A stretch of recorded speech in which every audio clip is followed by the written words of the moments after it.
বিসমিল্লাহির রহমানির রহিম। সম্মানিত সাংবাদিকবৃন্দ, আসসালামু আলাইকুম ও শুভেচ্ছা। আপনাদের সকলের সদয় দৃষ্টি আকর্ষণ করে আমি আজ এক অত্যন্ত বেদনাদায়ক ও হৃদয় বিদারক ঘটনা বিস্তারিত তুলে ধরতে চাই, যা আমার জীবন, আমার দাদার সম্পদ এবং তার পরিবারের নিরাপত্তা মারাত্মকভাবে বিপন্ন করে তুলেছে। আমি আমার দাদা মোহাম্মদ আবুল হোসেন, পিতা মৃত আসাদুর আলী, মাতা মুসাম্মদ মিজাজ বিবি, স্থায়ী ঠিকানা সিরামিশি, রসুলপুর, 2 নং ওয়ার্ড, 3 নং মিরপুর ইউনিয়ন, জগন্নাথপুর, সুনামগঞ্জ। এর পক্ষে আমি মোহাম্মদ পিয়ার আলী, পিতা মোহাম্মদ আরশদ আলী, স্থায়ী ঠিকানা সিরামিশি, রসুলপুর, 2 নং ওয়ার্ড, 3 নং মিরপুর ইউনিয়ন, থানা জগন্নাথপুর, জেলা সুনামগঞ্জ। আমার দাদা আবুল হোসেন একজন ইংল্যান্ড প্রবাসী। তিনি দীর্ঘদিন যাবৎ পরিবার সহ যুক্তরাজ্যে অবস্থান করছেন। দেশের বাড়ি ও সহায় সম্পত্তি রক্ষণাবেক্ষণের দায়িত্ব তিনি আমাকে দিয়ে গেছেন। বর্তমানে আমি কেয়ারটেকার হিসাবে এই বাড়িটি দেখাশোনা করছি। আমার দাদার দীর্ঘদিনের অনুপস্থিতির সুযোগ নিয়ে আমাদের নিকট আত্মীয় যারা বিবাদী হিসাবে অভিযুক্ত, তারা আমার দাদার সম্পত্তি দখলের উদ্দেশ্যে বারবার আমাদের বাড়িতে হামলা, ভাঙচুর, চুরি, শারীরিক নির্যাতন এবং সর্বশেষ প্রাণনাশের হুমকি প্রদান করে আসছে। বিবাদীরা সম্পর্কে আমার দাদার আপন ভাতিজা ভাতিজি। বিবাদীদের সাথে আমার দাদার পৈতৃক সূত্রে প্রাপ্ত সম্পত্তি ভাগ বন্টনের পর আমার দাদার অংশে যে জায়গা পেয়েছেন, সেখানে তিনি তার নিজ নামে নিজ খরচে বিল্ডিং নির্মাণ করেছেন। কিন্তু তিনি প্রবাসে থাকায় বিল্ডিং ঘর খালি পড়ে থাকায় এর উপরে কুদৃষ্টি পড়ে ভাতিজা ভাতিজিদের। তারা পরিকল্পনা করতে থাকে কিভাবে বাড়িটি দখল করে নেওয়া যায়।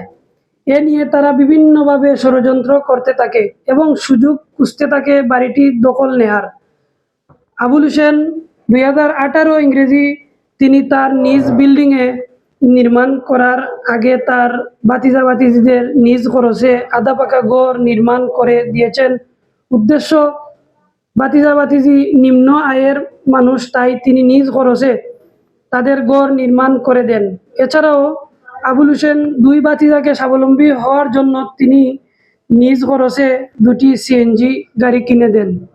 এর আগে গত 1 মার্চ 2013 ইংরেজি তাদের 2 ভাইয়ের উপস্থিতিতে তাদের একমাত্র বাগনা কমলা মিয়া, বর্তমান নালিশা ভূমি সাবেক মালিক মোহাম্মদ আব্দুল বারিক, মকবুল হোসেনের বড় ছেলে জসিম উদ্দিন, আবুল হোসেন মিয়ার শ্বশুরের ছেলে লিটন মিয়া সাক্ষীতে তাদের 2 ভাইয়ের সম্পত্তি ভাগবাটুরা হয়। 2 ভাইয়ের মোট অংশ 47%। ইহাতে আবুল হোসেন মিয়া পান 23.5% এবং তার ভাই মকবুল হোসেন পান 23.5%।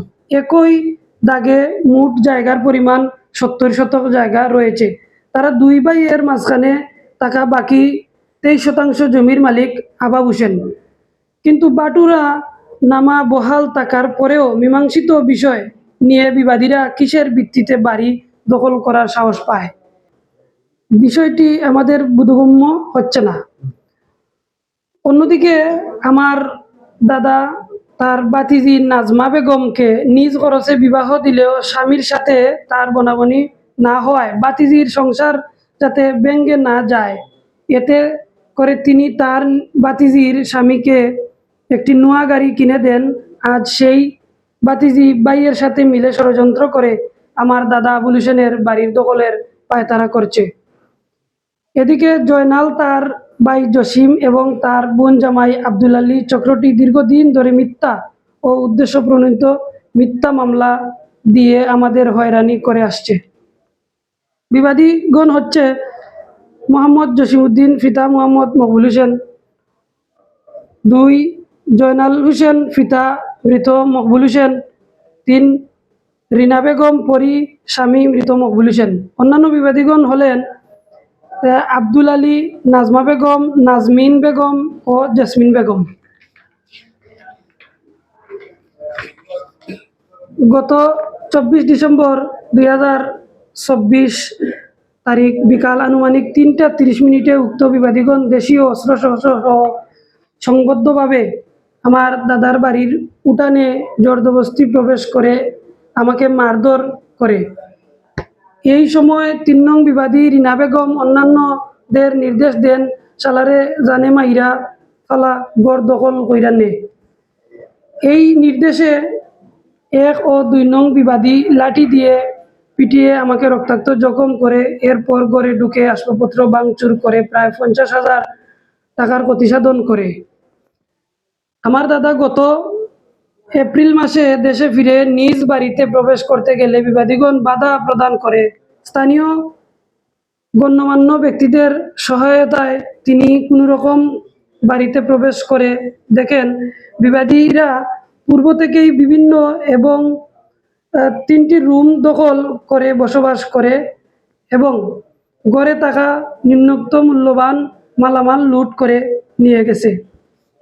একটি জেনারেটর, ওয়ালটনের একটি ডিপ ফ্রিজ, একটি এসি, 3টি ফুল বক্স পালং, একটি ডাইনিং টেবিল, 8টি কাঠের চেয়ার, গ্যাসের চুলা ও সিলিন্ডার, ফন্ডমন রড, 2টি ওয়াল ক্যাবিনেট, একটি স্টিলের আলমারি, রান্নাঘরের সামগ্রী আনুমানিক ১০,২০,০০০ টাকার মালামাল লুটপাট করে নিয়ে যায়।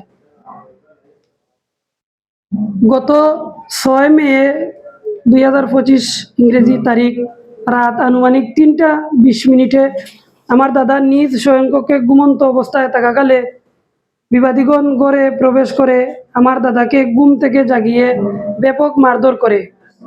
আমার দাদির চিৎকার শুনে রক্ষা করতে এলে তাকেও তারা টেনে হেঁচড়ে চোর থাপ্পড় মারে এবং অশ্লীলতার চেষ্টা করে। এই সময় তারা আমার দাদির গলা থেকে 4 ভরি স্বর্ণের হার, হাতে থাকা 2 ভরি বালা এবং কানে থাকা 1 ভরি দুল ছিনিয়ে নেয়, যার আনুমানিক মূল্য 9,10,000 টাকা। এছাড়া তারা আলমারি ভেঙে 2 লক্ষ টাকা এবং গুরুত্বপূর্ণ দলিলপত্র নিয়ে যায়। ঘটনার পর স্থানীয় লোকজন ছুটে এলে বিবাদীরা আমাদের সবাইকে প্রাণনাশের হুমকি দিয়ে চলে যায়। পরে আমরা উপজেলা স্বাস্থ্য কমপ্লেক্সে গিয়ে চিকিৎসা নেই এবং শারীরিকভাবে চিকিৎসাধীন থাকি। আমাদের আবেদন ও দাবি, আমার দাদা আবুল হোসেন একজন বয়স্ক অসহায় প্রবাসী, তার জীবনের নিরাপত্তা, দাদির সম্মান, সম্পত্তির অধিকার সবই আজ হুমকির মুখে। তিনি দেশে এসেছিলেন সম্পত্তি রক্ষা করতে, অথচ এখন নিজের ঘরেই তিনি নিরাপদ বসবাস করতে পারছেন না। উল্লেখিত ঘটনা নিয়ে তিনি জগন্নাথপুর থানায় একটি লিখিত অভিযোগ দায়ের করেছেন। আমি কেয়ারটেকার হওয়ার সুবাদে প্রায় সময় বাড়িতে প্রবেশ করলে বিবাদীরা আমাকে অশ্রাব্য ভাষায় গালিগালাজ করে এবং আমার সাথে মারমুখী আচরণ করে। আমি আপনারা সাংবাদিক ভাইদের মাধ্যমে প্রশাসনের দৃষ্টি আকর্ষণ করে বলতে চাই, বর্তমানে আমরা খুবই নিরাপত্তাহীনতায় ভুগছি। এই হামলাকারী ও ভূমিদস্যুদের বিরুদ্ধে দ্রুত আইনানুগ ব্যবস্থা গ্রহণ করে আমাদের নিরাপত্তা, সম্পত্তি ও সম্মান রক্ষা করার জোর দাবি জানাচ্ছি। আপনাদের সবার প্রতি কৃতজ্ঞতা ও ধন্যবাদ জানিয়ে আমার বক্তব্য শেষ করছি।